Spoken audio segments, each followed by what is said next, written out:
Qué importante es que día a día el Señor sea el que nos guíe, porque cuando menos nosotros lo esperemos, llegará un ataque del enemigo y debemos de estar preparados. La realidad es que cuando nosotros nos hemos arrepentido de nuestros pecados, nos hemos dado cuenta que hemos pecado contra un Dios santo y ese pecado nos pesa. Cuando nos arrepentimos de ese pecado y ponemos nuestra fe y confianza en el Señor Jesucristo, Él nos toma y día a día Él es el que nos sigue. Pero sabes, cuando nosotros hemos hecho eso, cuando hemos venido a los pies del Señor Jesucristo, nos hemos enlistado en una batalla que durará toda la vida. El creyente va a enfrentar a enemigos y estos enemigos van a tratar de hacerlo caer de una manera muy sutil, en diversas formas y también en maneras muy intensas.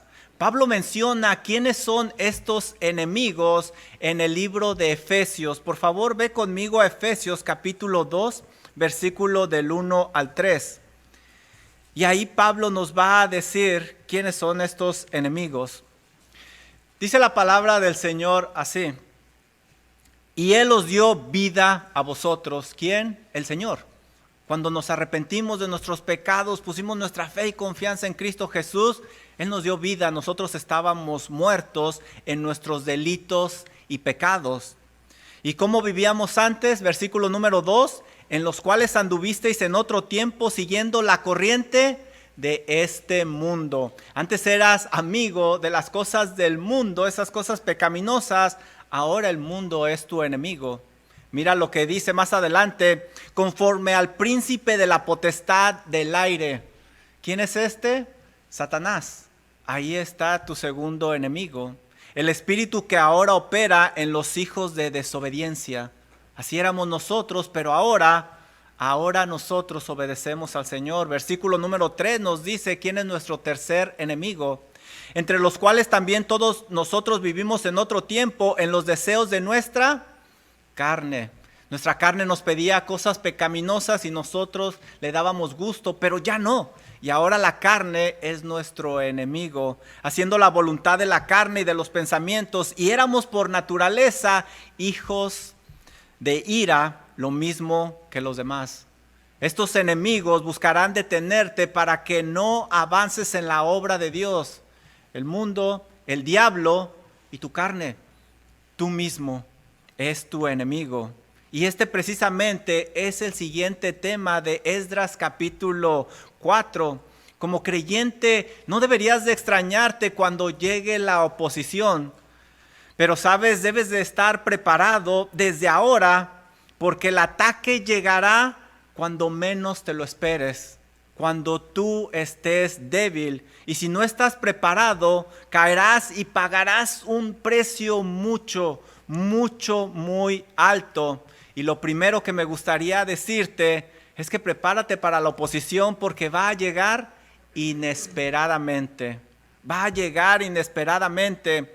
Nosotros hemos estudiado los primeros 3 capítulos de Esdras. Hasta este momento hemos nosotros estudiado que el pueblo de Israel estaba cautivo en Babilonia por 700 años. Dios, fiel a su promesa, saca al pueblo de la cautividad en una forma milagrosa y sobrenatural y soberanamente. Obra en el corazón del rey Ciro para que deje salir al pueblo de Israel y que regrese a Jerusalén. También obra en el corazón de la gente para que ellos quieran regresar a adorar, para que reconstruyan el templo. Aún obra en el corazón de la gente de Babilonia para que apoyen a los israelitas en este viaje de regreso. ¿Sabes?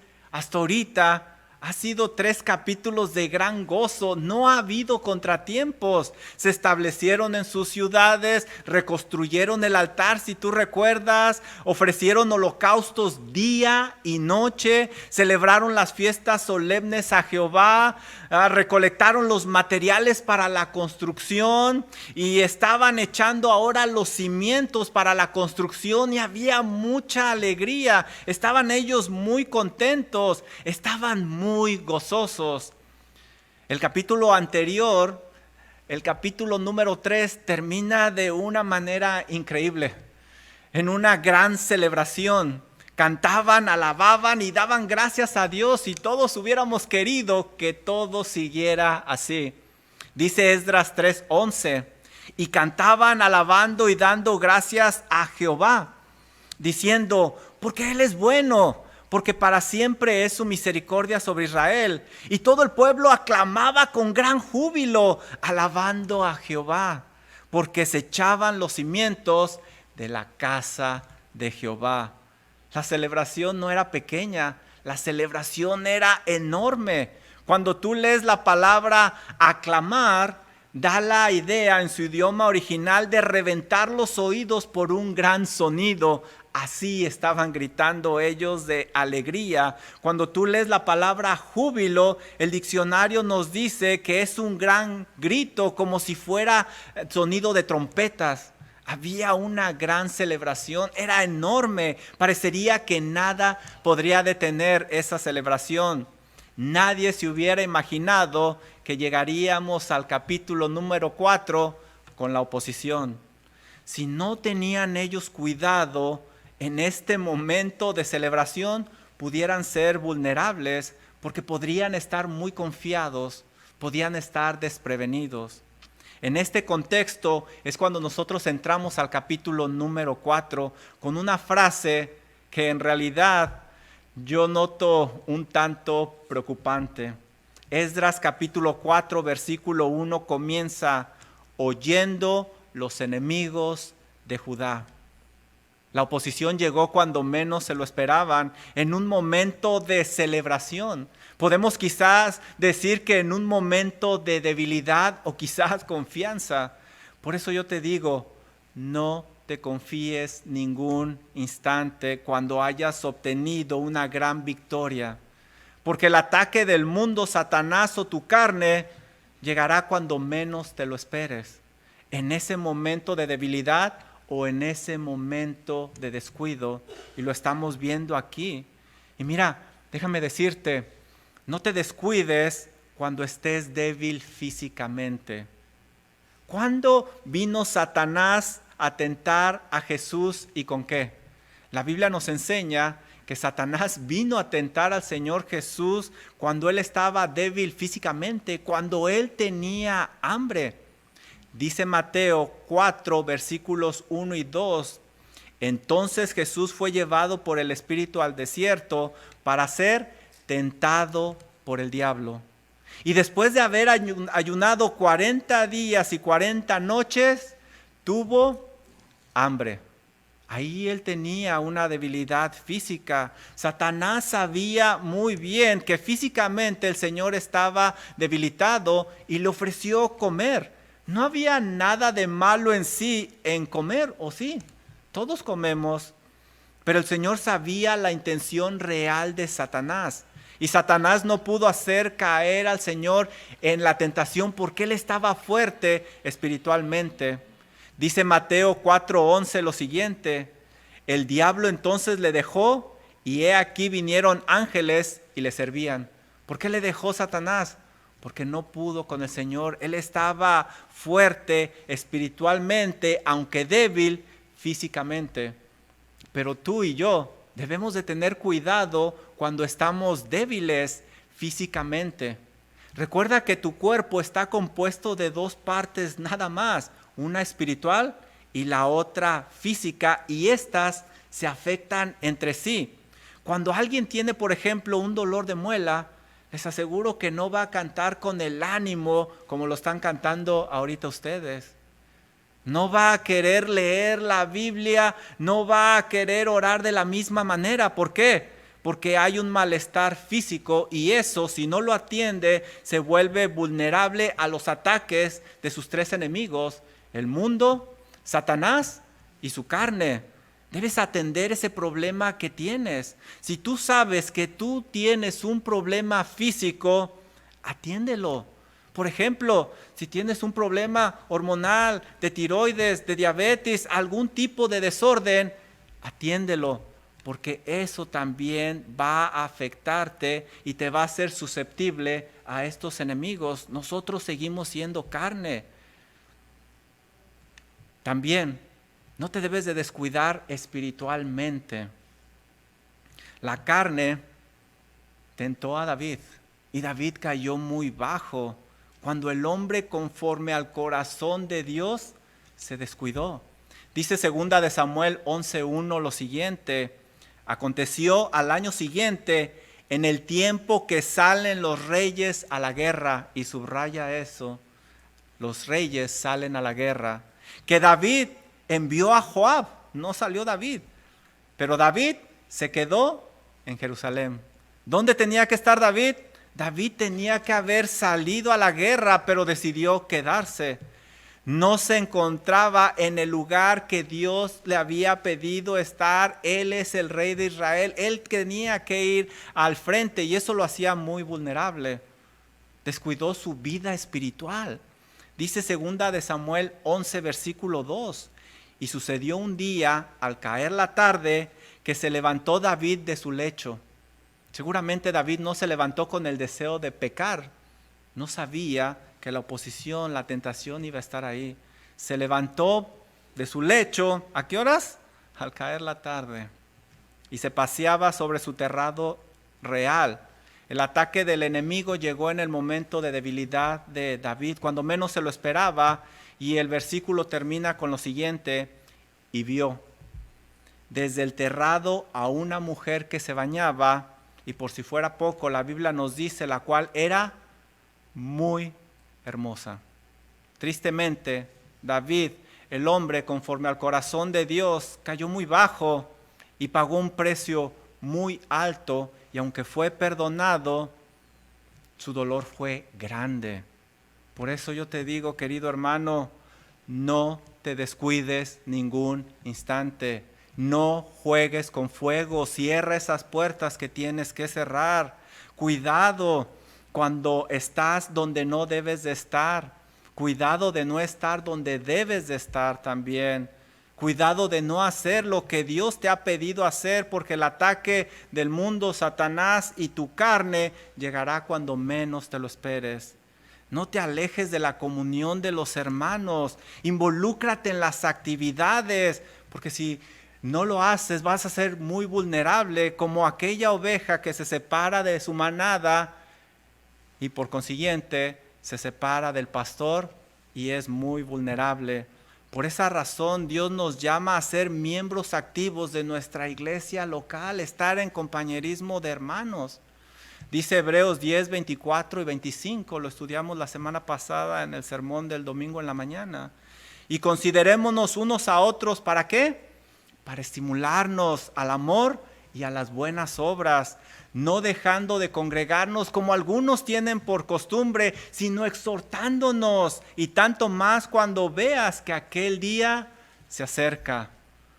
Como creyente, no deberías de extrañarte porque va a llegar la oposición, pero debes de prepararte desde ahora, porque el ataque no simplemente llegará inesperadamente. El ataque también puede ser muy sutil, que quizás ni lo notes, y cuando menos acuerdes vas a estar pagando un precio muy alto. Y este es nuestro punto número 2. El ataque puede ser muy sutil. Mira lo que nos dice Esdras capítulo 4 versículo número 1. Oyendo los enemigos de Judá y de Benjamín que los venidos de la cautividad edificaban el templo de Jehová, Dios de Israel, versículo número 2, vinieron a Zorobabel y a los jefes de las casas paternas. Estos versículos nos dan bastante información muy interesante acerca de lo que ha acontecido ahí. Lo primero que vemos es que cuando ellos llegaron, la tierra no estaba deshabitada, había ahí moradores, y sin identificarlos, sin decir sus intenciones, la Biblia de entrada nos dice que eran enemigos del pueblo de Dios. El pueblo lo sabía, por eso leímos en el capítulo anterior que trabajaban con miedo. Estos enemigos seguramente estuvieron estudiando al pueblo de Israel. ¿Cómo lo sabemos? porque sabían lo que estaban edificando y a quién estaban edificando, sabían quién era su Dios. No solo eso, ellos supieron a quién dirigirse, quiénes eran los jefes. Zorobabel, van ellos con Zorobabel. Los enemigos saben bien cómo atacar, saben bien cuál es nuestro punto débil y ahí es donde van a llegar, ahí es donde buscan a sus víctimas. Seguramente la unidad del pueblo de Dios, esa gran celebración, llamó fuertemente la atención de ellos. Al verlos reconstruir el templo, se dieron cuenta que habían llegado para quedarse y eso iba a afectar sus intereses propios y había que detenerlos. Mira lo que nos dice la Biblia: y les dijeron: edificaremos con vosotros, porque como vosotros buscamos a vuestro Dios, y a él ofrecemos sacrificios desde los días de Esar-Hadón, rey de Asiria, que nos hizo venir aquí. ¡Wow! ¿Por qué dice la Biblia que son enemigos? ¿Pusiste atención a lo que acabamos de leer? Ellos están viniendo a hacer una buena oferta, se están portando bien amables. Ellos quieren ayudar a la reconstrucción del templo. La obra no ha sido terminada y si ellos ayudan van a terminar más rápidamente y la adoración obviamente va a comenzar antes. Además, seguramente ellos están dispuestos a contribuir económicamente, son moradores de ahí. No solo eso, ponte a pensar acerca de estos hombres. Dicen que son creyentes del Dios soberano, altísimo. Mira, nos acaban de decir que buscan adorar también al Dios verdadero, así como los judíos. Además, estaban activos en la obra, porque ellos también estaban sacrificando y lo estaban haciendo desde hace mucho tiempo. Y si sacrificaban, obviamente tenían el conocimiento de Dios. ¿Por qué la Biblia les llama enemigos? Parecería más bien que Dios los había enviado, ¿no creen? Mira, quizá Dios vio lo duro de su trabajo, que ese trabajo de la reconstrucción no era tan fácil. A lo mejor mandó Dios a estos hombres para que les ayudaran. Además, Dios sabía que el pueblo de Israel les tenía miedo. Ahora, si ellos les ayudaban, pues ahora iban a ser amigos, ya no había que temer, iban a trabajar para el Señor. ¿Por qué la Biblia les llama enemigos? Parecería que Dios los había mandado. Bueno, Pablo nos da una clave en 2 de Corintios 11, 14 y 15. Dice Pablo así: y no te maravilles, porque el mismo Satanás se disfraza como ángel de luz. Así que no se te haga extraño si también sus ministros se disfrazan como ministros de justicia, cuyo fin será conforme a sus obras. Bueno, la clave es: ¿quiénes eran estas personas? ¿Quiénes eran estos enemigos? Déjame decirte un poquito de historia. El pueblo de Dios se había dividido en dos grupos. A uno se le llamó Israel con 10 tribus y al otro se le llamó Judá con 2 tribus, la tribu de Judá y de Benjamín. En el grupo de Israel, el último rey fue Oseas, quien reinó en Samaria, pero hizo lo malo ante los ojos de Dios. A causa de eso, Dios envió a Asiria para llevarse cautivo a Israel. Es entonces cuando solo queda el grupo de Judá y Benjamín ahí en la tierra.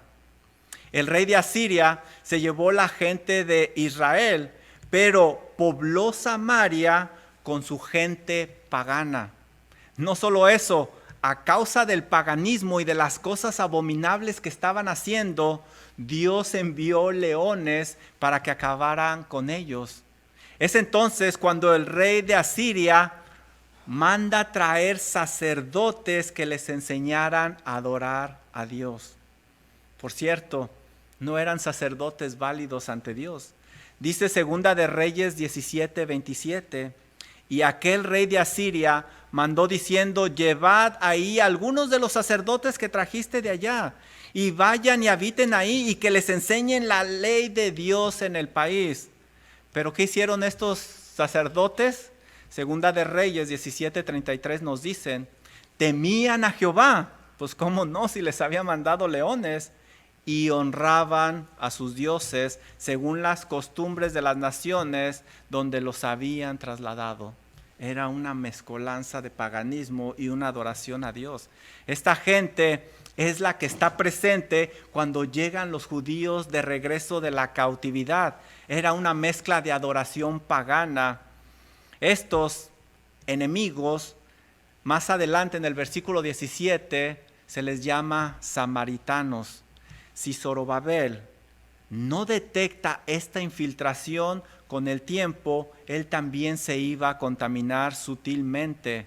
No se trataba simplemente de levantar un edificio, no se trataba de sacar el trabajo. Lo más importante es que el pueblo de Dios no se contaminara con el pecado, que la gente trabajara y adorara a Dios con manos limpias y un corazón puro. No se trataba simplemente de llenar los huecos y sacar el trabajo adelante. Era más que eso. Y yo te digo, hermano, eso que ha llegado a tu vida con la apariencia de una gran bendición, ¿en verdad lo es? ¿En verdad lo es? ¿Lo has analizado profundamente a la luz de la palabra de Dios? Pregúntate, ¿esto me acerca más a Dios o me va a alejar en unas semanas o meses? En unos meses, ¿esto me va a ayudar a servir mejor a mi Dios o va a ser un tropiezo? ¿Podré integrar esto que ha llegado libremente a mi iglesia o va a causar fricción o división? No te engañes, no te engañes, sé honesto contigo mismo. Busca el consejo de hombres fieles de Dios que sepan discernir esa situación o eso que ha llegado a tu vida. No sea que este aparente beneficio a corto plazo el día de mañana te cueste muy caro y te lleve a caer en una mezcla de paganismo y adoración al Dios verdadero. Recuerda que los ataques del enemigo son muy sutiles. No te confíes. No te confíes. Dicen ellos, a él sacrificamos desde los días de Esar-Adón, rey de Asiria. Y si fue difícil para mí decir esa palabra, imagínense el chinito que leyó la lectura bíblica. Gracias a Dios. Esta fue una alerta grande para Zorobabel. Los samaritanos o estaban mintiendo o peor aún, estaban sacrificando sin un sacerdote levita. Además, lo hacían fuera del lugar aprobado por Dios. Todo estaba fuera de orden. Cierto que se necesitaba la mano de obra, cierto que era trabajo pesado, pero lo importante no era eso, sino no contaminarse. Hermano, no sacrifiques tu devoción de Dios por una necesidad. No permitas ser contaminado con el pecado. ¿Qué crees que hizo Zorobabel? Versículo número 3. Zorobabel, Jesúa y los demás jefes de las casas paternas de Israel dijeron, no nos conviene edificar con vosotros casa a nuestro Dios, sino que nosotros solos la edificaremos a Jehová, Dios de Israel, como nos mandó el rey Ciro, rey de Persia. Que Dios nos dé sabiduría y que sepamos contestar como este hombre. Miren lo que hizo. Ellos detectaron el ataque sutil y con gran habilidad lo rechazaron tajantemente. ¿Te fijaste lo que dijeron? No nos conviene. No nos conviene. No solo eso. Les dijeron, en realidad no es tu Dios, es nuestro Dios. Por eso dice este versículo, a nuestro Dios, Dios de Israel. También les dijeron que tenían el permiso legal y financiero del rey Ciro. El pueblo había aprendido el precio que se paga al no hacer las cosas a la manera de Dios, a andar jugando con fuego. No caigas en las trampas sutiles del enemigo. Al inicio lo presentan como algo bueno, pero al final será catastrófico. Tú vas a querer darle la gloria a Dios, Pero si te unes con el enemigo, aquel va a buscar su propio beneficio. No va a querer adorar a Dios como tú. Cuidado con quién te unes. Las estadísticas indican que cuando un creyente se une a alguien inconverso, que no cree en Dios, que no adora al Dios verdadero a la manera del Dios verdadero, el creyente termina cediendo y siendo como él. Rechaza toda oferta del enemigo que te quiere contaminar sutilmente. Como creyente, no debería extrañarte cuando llegue la oposición, pero debes de prepararte desde ahora, porque el ataque puede irse incrementando poco a poco y quizás te desanime si no estás fortalecido espiritualmente. Este sería nuestro punto número 3. El ataque enemigo se incrementará. ¿Ustedes creen que los enemigos se van a dar por vencido tan fácilmente? ¿Tú crees que tu carne, cuando no le quieres dar eso pecaminoso, te va a dejar tranquilamente? No, va a incrementar el ataque. Mira el versículo número 4. Pero el pueblo de la tierra intimidó al pueblo de Judá y lo atemorizó para que no edificara.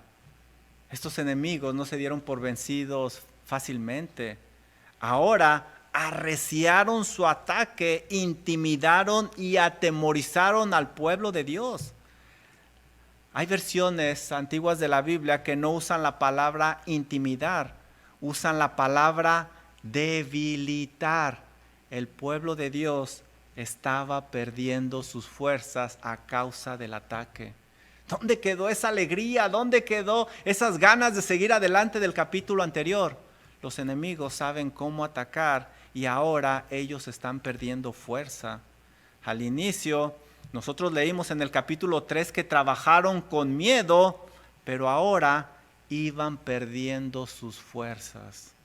La oposición de parte del enemigo estaba logrando su cometido.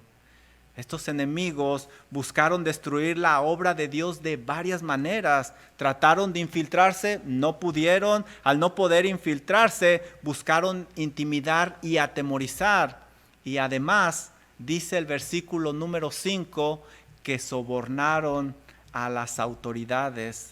Dice así: sobornaron además contra ellos a los consejeros para frustrar sus propósitos todo el tiempo de Ciro, rey de Persia, hasta el reinado de Darío, rey de Persia. Los enemigos fueron a las autoridades superiores, las contaminaron y también llegaron a obtener su propósito. Tristemente, el versículo 24 nos dice cómo terminó esto. Brinquemos hasta el versículo 24. Y han de estar bien contentos porque ya vamos a terminar, ¿verdad? Pues no, ahorita vamos a regresar. No se crean. Miren lo que dice el versículo 24. Entonces cesó la obra de la casa de Dios que estaba en Jerusalén y quedó suspendida hasta el año 2 del reinado de Darío, rey de Persia. Y esto es muy triste. Los judíos finalmente cedieron a la férrea oposición y abandonaron la construcción del templo. Cuando yo estudiaba esto, yo decía, ¿pero por qué? ¿Por qué Dios permitió esto? ¿Por qué Dios no detuvo el ataque enemigo? Quizá Él podía haber enviado ángeles o quizá podía haber obrado directamente en el corazón de estas personas, de estos enemigos, como obró anteriormente. ¿Por qué Dios lo permitió? El pueblo estaba trabajando fuertemente en la reconstrucción del templo. No estaban haciendo algo pecaminoso. Al contrario, estaban haciendo algo sumamente bueno. ¿Por qué? La construcción del templo animaría a la gente a volver a Dios de las Escrituras. Se educaría al pueblo sobre la ley de Dios. Ahí se restablecería la adoración al Dios verdadero. Se sacrificaría en el templo por los pecados. Se reconstruirían los muros de la ciudad para poder adorar a Dios libremente. Humanamente hablando, es difícil encontrar una razón, ¿no lo crees? Pero desde el punto de vista de Dios, la respuesta es la misma por la cual no se le permitió a los samaritanos ayudarles a trabajar. No se trataba simplemente de levantar un edificio. Lo más importante es que no estuviera contaminado. Lo más importante era la adoración interna al Dios verdadero, con manos limpias, un corazón puro, que no hubiera nada en ese corazón. Eso era lo importante. Ahora había que limpiar el corazón del pueblo de esas inmundicias y de todo aquello que ponía estorbo delante de Dios. ¿Sabes qué hizo la gente? Y esto prueba el punto de Dios. La gente erróneamente pensó que no era el tiempo de construir, no es el tiempo de Dios. Aunque sonaba muy espiritual, eso no era la verdad. Ve por favor conmigo a Ageo 1:2. Ve por favor al libro de Ageo. ¿Sí saben dónde está Ageo? En el cielo, obviamente. Hace muchos años que vivió. Yo sé que el tema es complicado y serio. Por favor, mediten en esto. Miren lo que dice Ageo. La gente dijo, no es el tiempo de Dios. ¿Sí? ¿En serio? Suena espiritual, pero mira lo que dice Ageo 1:2. Así ha hablado Jehová de los ejércitos diciendo, este pueblo dice, no ha llegado aún el tiempo de que la casa de Jehová sea edificada. La obra se detuvo por 15 años. ¿Y qué hizo este pueblo durante esos 15 años? Esta situación estaba sacando las impurezas de su corazón. Mira lo que dice Ageo 1:4. Dios soberanamente permitió esto. Ageo 1:4.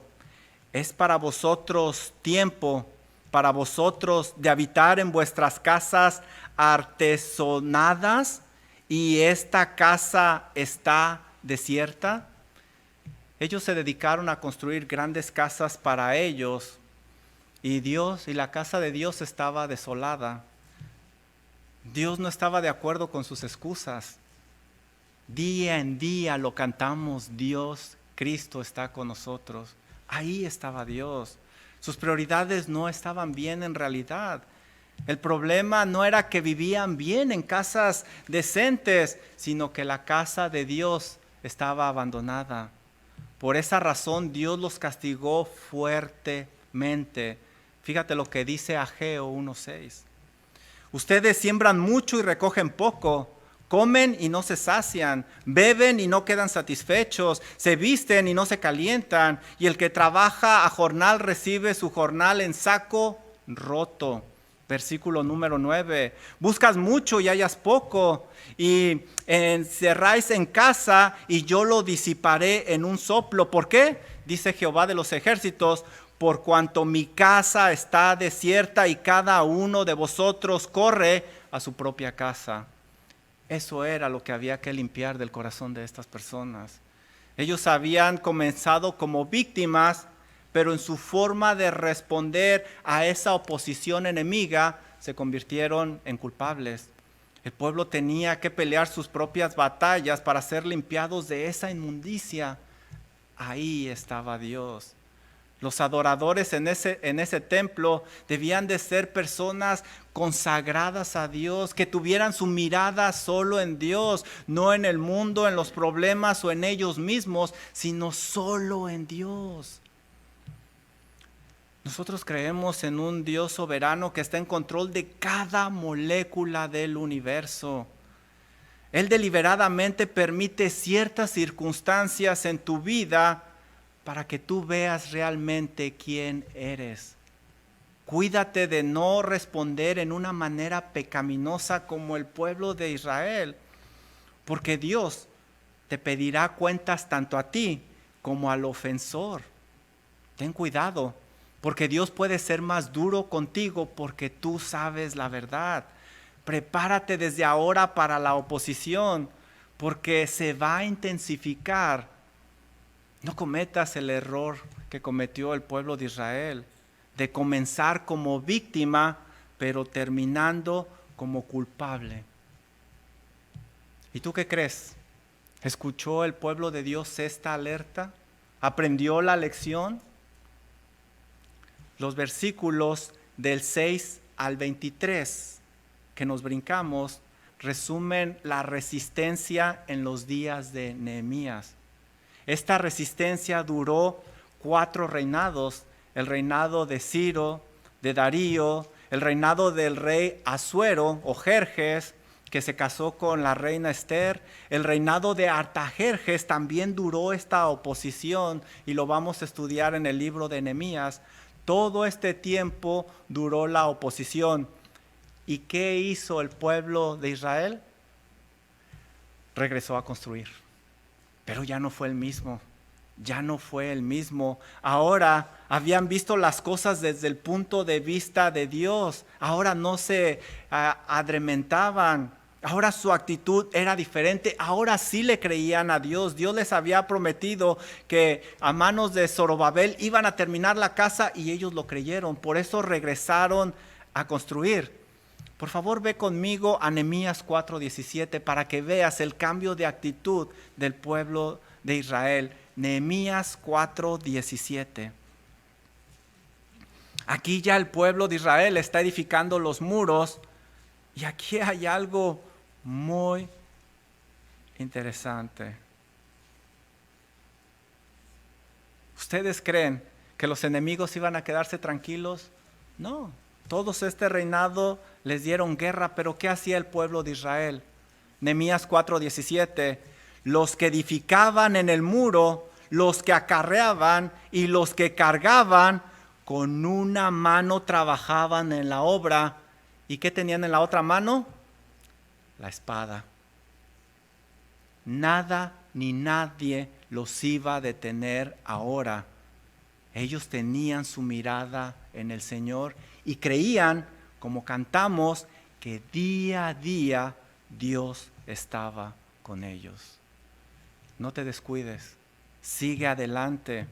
El enemigo es muy sutil, pero como Moisés, pon tu mirada en el Señor. Dice Hebreos 11:27, por la fe dejó Egipto Moisés, no temiendo la ira del rey, porque se sostuvo como viendo al invisible. Esas tribulaciones de la vida, Dios las permite, pero quiere sacar lo mejor de ti. Quiere sacar lo mejor de ti. Vamos a orar. Señor y Dios, qué porción tan increíble acabamos de estudiar en esta noche. Cada cosa, Señor, está bajo su control, bajo su mano. Usted sabe, Señor, los ataques que vienen a nuestra vida. Usted sabe los ataques a cada uno de mis hermanos. Ayúdenos, Señor, como Moisés, a no temer la ira del rey, sino a sostenernos como viendo al invisible. Usted sabe con qué nosotros nos debilitamos, Señor, así como el enemigo lo sabe. Suplico usted nos fortalezca, nos ayude a unificarnos, que no cometamos el error del pueblo de Israel de comenzar como víctimas y terminar como culpables. Señor y Dios, suplicamos que usted nos ayude. Queremos darle a usted la honra y la gloria. Queremos abrazarnos de nuestro Señor y Salvador Jesucristo. Ayúdenos a que nuestra fe no flaquee. Y que si esas tribulaciones que llegan a la vida muestran algo, que estemos dispuestos, Señor, a dar un paso al frente y limpiarlo y sacarlo de nuestra vida para seguir adelante. Que nosotros sigamos adelante, Señor, quizá espiritualmente hablando, figurativamente hablando, en una mano la Biblia y en otra la espada, Señor. Ayude a mis hermanos. Solo usted sabe cómo llegaron en esta tarde. Solo usted sabe sus luchas, Señor. Por eso suplico que tenga misericordia de cada uno de ellos, pero sobre todo tenga misericordia de aquellos que no tienen una relación personal con usted por medio de Cristo Jesús. toque esos corazones. Lo pedimos humildemente en el nombre de Cristo Jesús. Amén.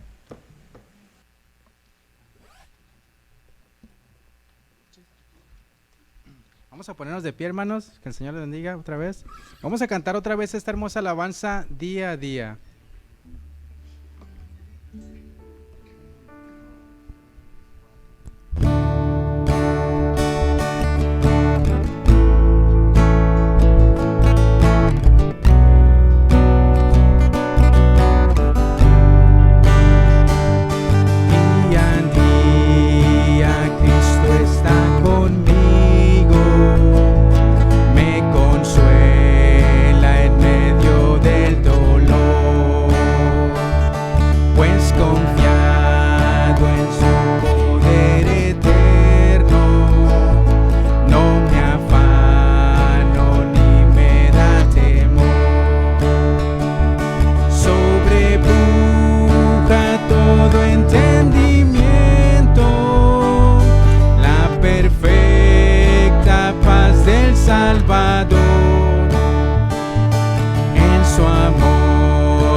Tomar asiento, hermano.